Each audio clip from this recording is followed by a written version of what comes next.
Blessed be everyone, welcome to my YouTube channel. Today I wanted to talk about magic and you allowing yourself to be the person that has all of the things you want to have in your life. There's two types of magic essentially. There's the magic that you do for events and stuff and experiences, but there's also the magic that you do on yourself, allowing yourself to be the person who has the type of lifestyle that you want, or just has the joy and the happiness and that sense of empowerment and connectedness that you want to have in your life. So I want to talk about the differences between the two and how you can work the magic on your allowing of yourself to be that person, what that actually means, and also the magical side of it. Before we do though, I'm Sandra from mysterywitchschool.com, author of Crafting Your Wiccan Path. If you want to know more about Wicca and witchcraft, magic, tarot and shadow work, hit the subscribe button and the notification bell so that you don't miss any videos. If you want to know where to start your witchcraft practice, but you just don't know, like, where do I start and how do I get through all of this stuff that's out there, I have a free video. It is called How to Start Your Witchcraft Practice, and it just gives you an outline of this is where you start and how you can progress along the way and give yourself a good 12 months at least to be able to incorporate all of the different things that we do in the craft. And particularly if you're wanting to follow witchcraft as a spiritual path, then you're probably going to go, well, okay, I want to know about the Sabbats, I want to know about moons, I want to know about energy work, I want to know about spells. You want to know all that, but you can't know it all at once. So give yourself 12 months, and there is a link to the video that will show you how you can pace yourself over those 12 months. The link is in the description field below this video. So when it comes to magic, we know a lot now about how our mind works, how our psyche works.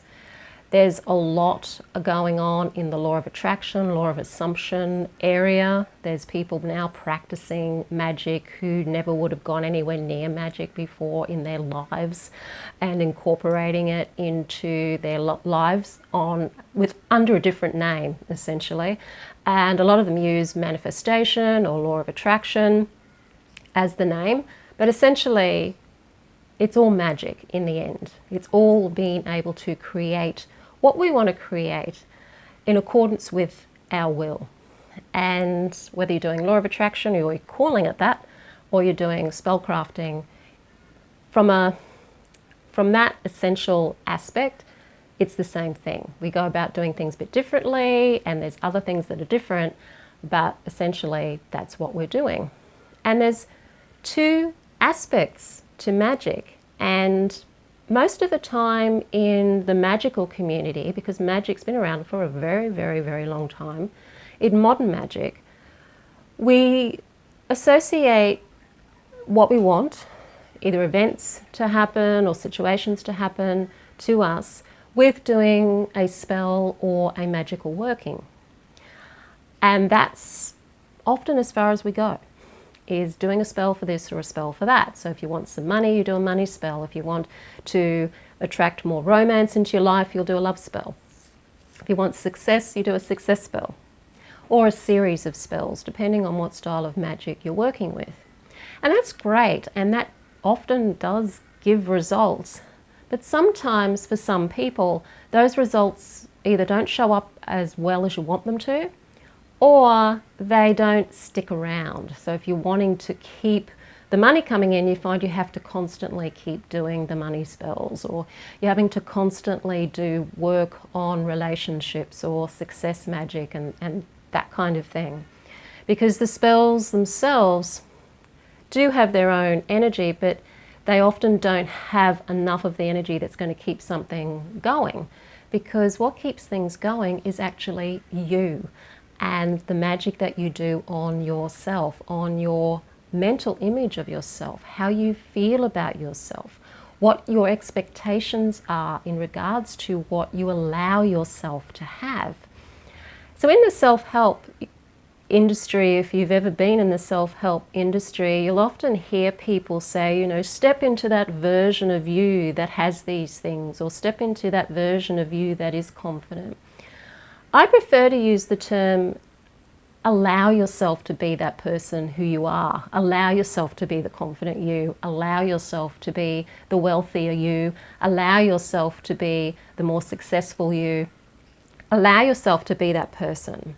Because deep down inside, when all of the negative beliefs about yourself are sort of worked through or even just tossed aside for a moment, you know that you are capable and deserving of being in a situation where you have a lot of love in your life, you have the joy, you have the peace, you have that sense of empowerment, you have that sense of connectedness that you want in your life, that you have the ability to be that person. In the Mystery Witch School 101 course, which is the course I teach on Magick and Wicca, I talk a lot very, very early in the course about stepping into your witch self or your magical self. And that's very much a part of it. It's stepping into that part of you that knows that you are a powerful creator in your life. And yes, there may be beliefs there that may be telling you otherwise, or there may be feelings when you think of that feel icky, that are kind of blocking you from really being able to feel into that person or be that person.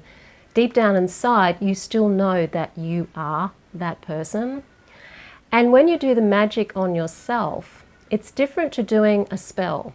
So if you do a money spell, you'll probably do either a one-off spell or a spell that lasts for maybe 7 days or 21 days, depending on what sort of spell it is.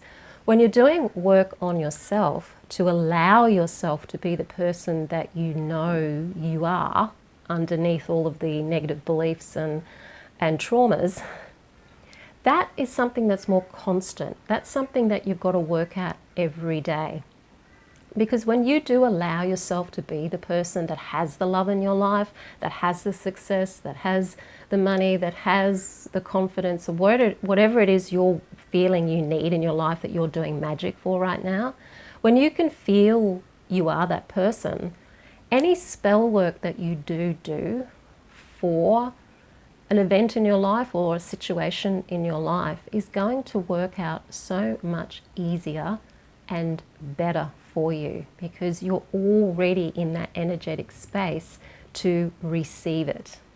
Most of the blockages to our spell work are coming from ourselves and our belief that we either don't deserve it, we're ashamed of wanting it, we feel guilty about doing it, or many, many, many other beliefs that may be there in the way. So if you do want to do some magic around something, imagine yourself, as we do in a spell, as if you already have it. So you may imagine yourself in a situation. If you're doing a work of love to bring more love into your life, so maybe a romantic relationship into your life, you can imagine yourself, going out to dinner with a significant other, or sitting on the couch with your significant other watching Netflix or something. And just imagine that scene as if you are in that scene.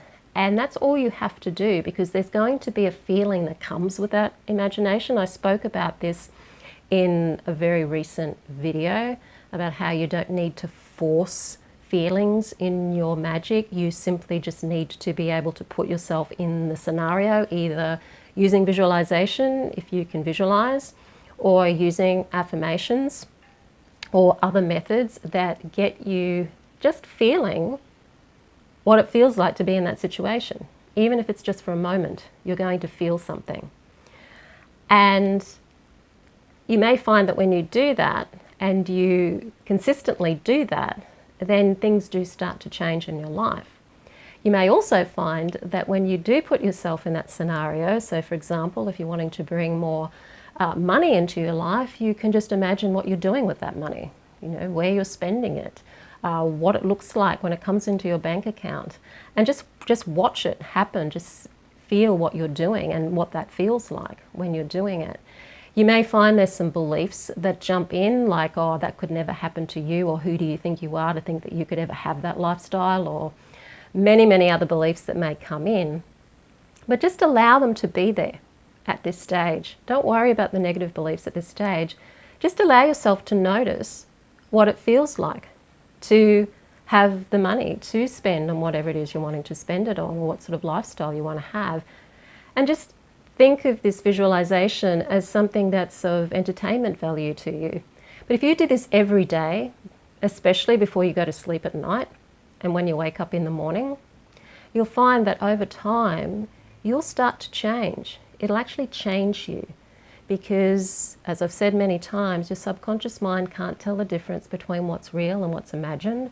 And if you imagine something enough times, your subconscious mind is going to believe it, and then it's going to trickle through to your conscious mind, and you're going to start to notice more things around you that could be opportunities for you to meet that significant other or to have more money or whatever it is. So when it comes to you doing your spell work to bring in the money or to bring in that significant other person or whatever it is you're doing spell work for, you just put yourself in that scenario again as you're doing the magic, and you may find that things start to happen faster, that things start to happen more for you.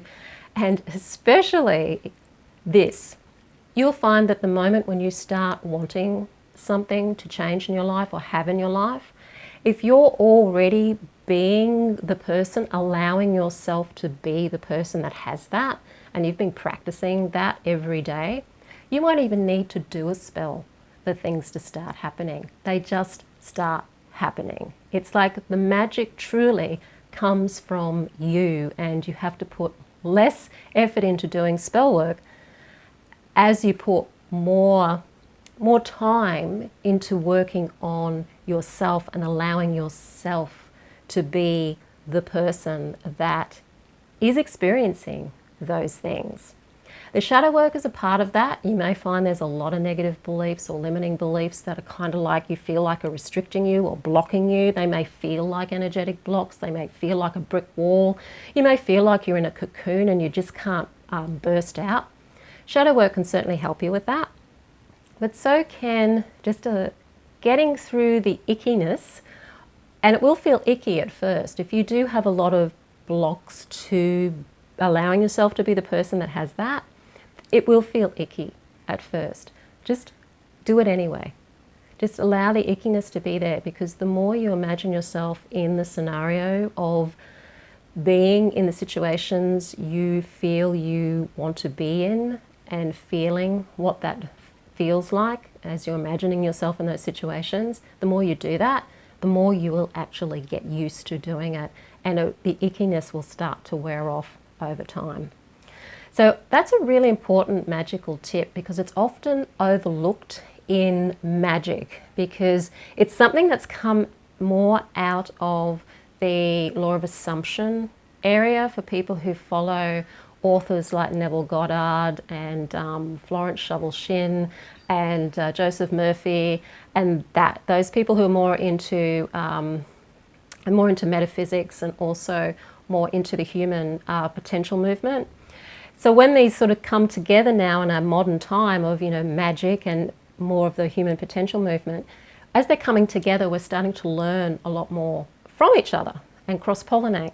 And that's really good stuff, because it means our magic can be so much more successful, and we can bring a lot more joy, more peace, more empowerment and connectedness into our lives. So practice that every day before you go to bed, before you go to sleep at night, and as soon as you wake up in the morning, just imagine yourself in the situation that you want to be in, and don't force any feelings. Just take note of what that feels like when you do imagine yourself in those situations. If you want to learn witchcraft with me as a path that's going to help connect you more with yourself, to allow yourself to step into the person that you know deep down inside you are, practicing your craft on a daily basis so that you do step more into who you really are and connect with yourself, to nature and to magic, the Mystery Witch School 101 course is there. I totally recommend it, because it is a course where I've had a lot of people come back to me and say that it's something that's totally changed their lives. It's really brought them into focus.